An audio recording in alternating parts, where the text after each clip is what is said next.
Where do we start? How do we begin the process? Child doesn't speak, what do we do? Firstly, I usually will start with requesting things. This will be my first speech target. Why do we start with requesting? Because it's motivating. For pretty much all children with autism, we can usually always find something that they want, something they're interested in. And I can help them to understand that speech is important because when you speak, you can get those things. You can get the things that you want. It's going to be motivating and powerful for the student. I'm going to try to pick some specific words that I want the student to say. And when we talk about power words, I'm talking about words that if I ask the student, hey, what word would you love to say? He's like, oh, if I could just say milk, that'd be great, because like maybe I could get milk more, across the day. I like my milk. It'd be good if I could just like say that anytime and get it. Car, like I really like playing those cars. If I could just say the word car and my mum would give me a car, that'd be really good. So we need to look and see what are high frequency words, what are powerfully motivating words for the student to learn. And they're going to be different for each kid. I probably would try to use words that are a bit easier to say. So, hippopotamus, that's going to be my first word. That's kind of hard to say. Car, a bit easier. So if I can pick words that are a bit easier to pronounce, it'll be easier for the student. I'm not going to do generic words. As I said, with the kid that comes in and does this, or does this, I don't know really what they want, right? I get that you want me to give you something. Sometimes as parents, or as therapists, or teachers, you know what the kid wants, right? So when they do that, you can understand. But it's not specific. You want to be teaching the children that in this world, there are lots and lots of things, and all of those things have a name. And when you communicate with me, be specific. Tell me what it is that you want. So don't just say give, or give me some generic thing, because I won't really know what it is you want. I want you to tell me what it is that you want. That's a bit more difficult to teach, because it's easy to teach a kid to do that whenever they want something, right? It's the same action. But ultimately in the future, you're going to come back and realize that you still have to teach the children that everything in this world has a name. You've got to use the name. So avoid generic words. Alright, we do a program in Autism Partnership called Communication Temptations. Communication Temptations is where we tempt a child to speak. We tempt a child to talk. And this is a very powerful tool and a very powerful teaching technique, and is often the only thing that we need to do to get children to speak. Most children that come in, if they're not verbal, and we do these kinds of procedures, will be speaking within the month. And we don't really need to do a lot of other things. So it's a very powerful tool. And it's not just for children that are not verbal, who speak their first words, it's also a tool that we can use for children that are more advanced, to teach them other kinds of language. So what do? Well, we start by creating a situation where we can control what the student wants. So if he likes cars, I've got his cars.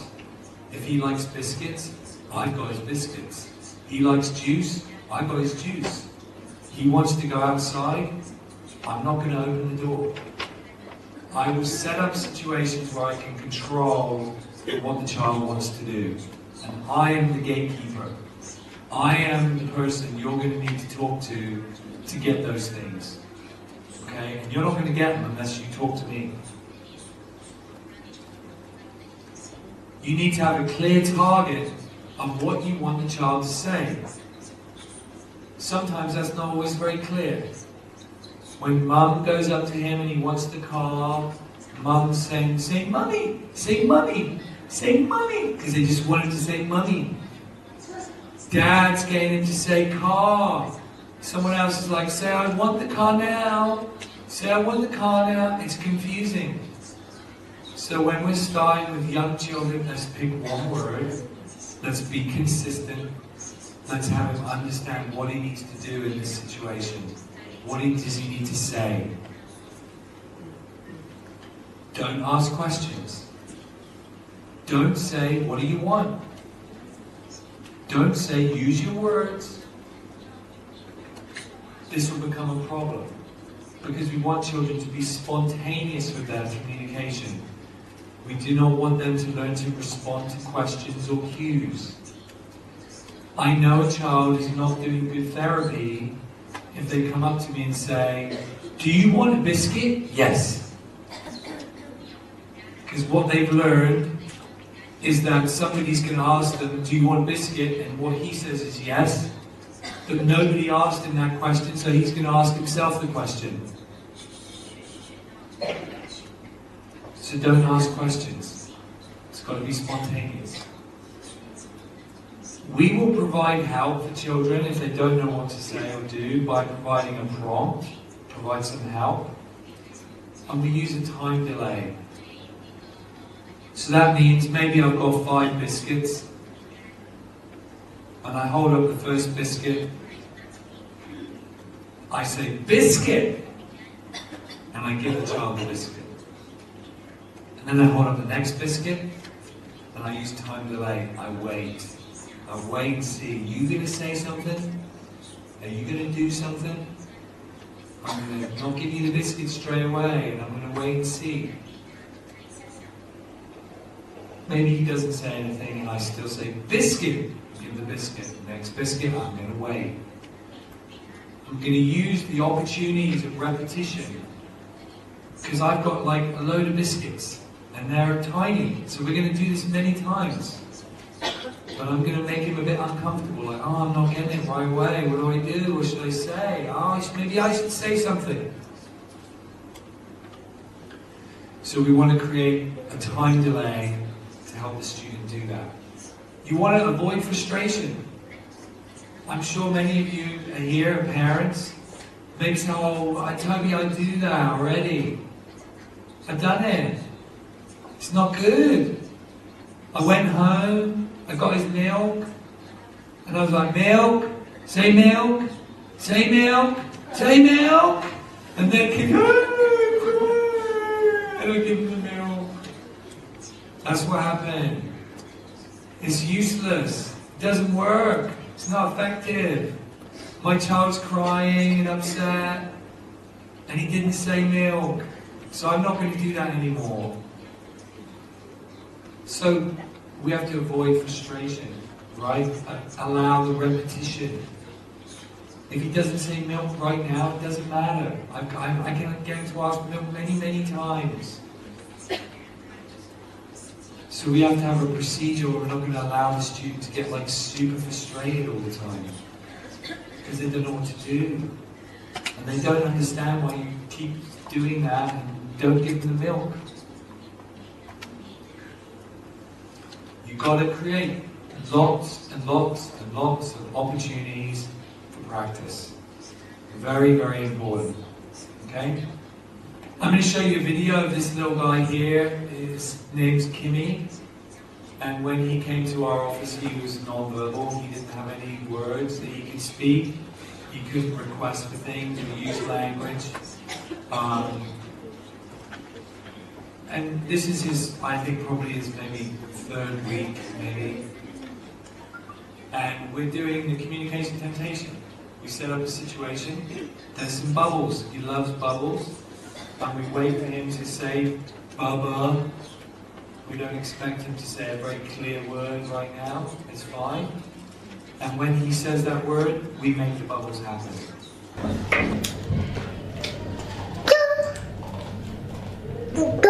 Bubble, 叻仔，預備。 Pretty simple, right? You'll notice that when he says, the therapist says back to him, bubbles. We re-articulate what the child says so they can hear clearly what it is that they're supposed to say. We might do that many times. He's quite motivated by that activity. This is another example. We're getting him to say the word ball. It's a very repetitious activity. He needs to say the word ball very frequently because we want him to have opportunities to practice. He's on a slide and he's going to ask for the ball, and the ball's going to drop down the slide.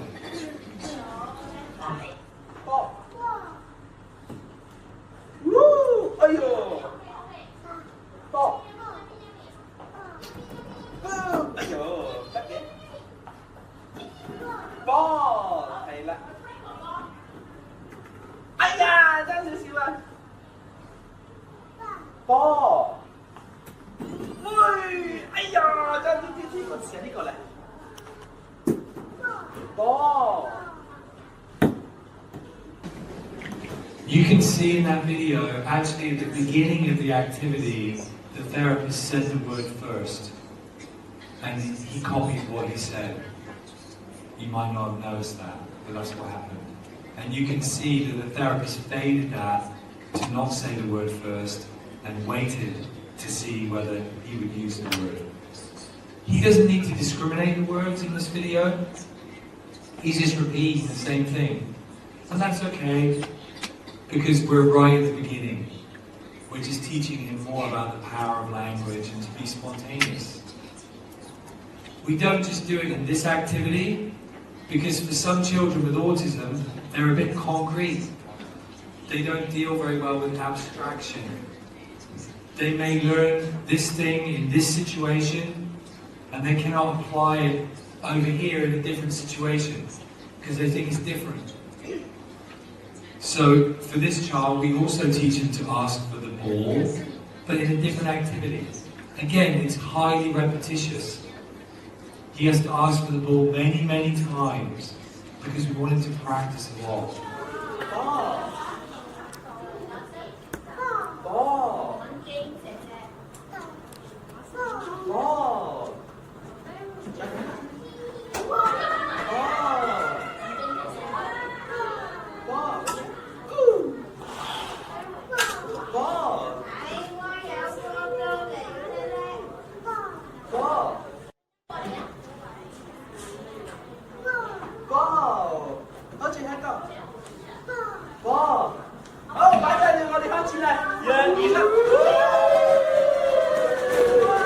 So again, lots of repetition for the word ball, okay? So once you've got kids doing that, now he may be doing other activities where he's saying maybe a different word. Again, repeatedly, okay? No discrimination. I'm not really sure right now if he understands what the word ball means, or really whether he can sort of, really use that word very well. So what we do, we also look at commenting, not just to request, but we also want him maybe to tell us what he sees. So this is a very basic commenting activity. Again, he doesn't really have words right now. He just goes, ooh, ooh, ooh, right? Which is fine. But they're building a tower, and we put some pictures that he likes. He likes transportation. There's some pictures of things he likes, and when we build the tower, we want him to tell us what he sees. Again, we don't care really about how accurate his language is at this point. We just want him to encourage him to use the power of language to comment. 巴士係喎，呢個係船咁犀利嘅，咁呢個咧？Thomas 係啦，呢個係Thomas 好犀利喎，呢個咧星星係喎，答錯咗添，咁樣嘅應該。好啦，擺上去先，最後啦喎，波係喎，咁啊上先，耶！最好啦，你要唔要擁冧佢啊？你去啦，1、2、3，Okay, so we also have to teach the kids, okay, discrimination. don't just make a sound like here, right? Everything has a name. You need to use different sounds to communicate about different things, right? That's how we start to understand about words. So you'll see in this next activity, we're teaching him to use the word open and ball.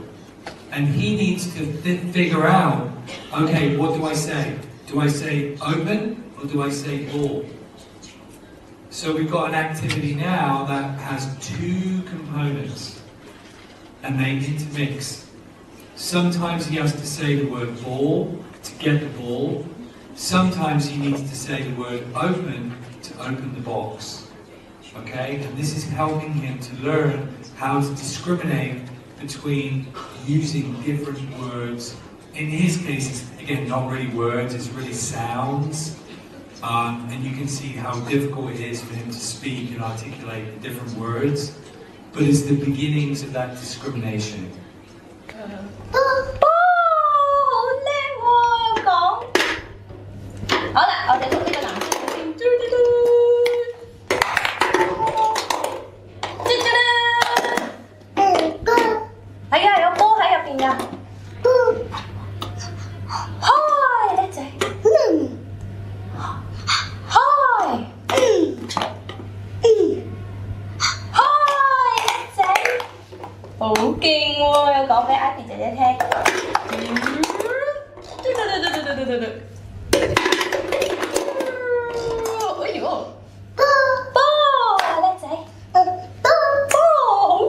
So you can see he's starting to discriminate, right? When it's the box, I get to open it, I gotta go. When it's the ball, I say ball, right? I understand I need to say something different. I need to produce a different sound for a different situation. Very important. 哎呀，俾你捉到添。好啦，我哋坐低休息一陣先。呢個咩啊？呢個係個咪嚟㗎，知唔知啊？錯過少少啊。係啦，喂，攬啖水先，你好熱啦，因為。驚。乖啦，幫你抹汗先。喂 ，Kimi 啊，你而家係咪翻緊幼稚園啊？係，我同佢翻完 AP 就翻幼稚園㗎啦。係啊，咁你間幼稚園喺邊㗎 ？Fortress Hill。係 Fortress Hill，即係炮台山係咪？係。咁你中唔中意翻先？好中意。點解嘅？因為我覺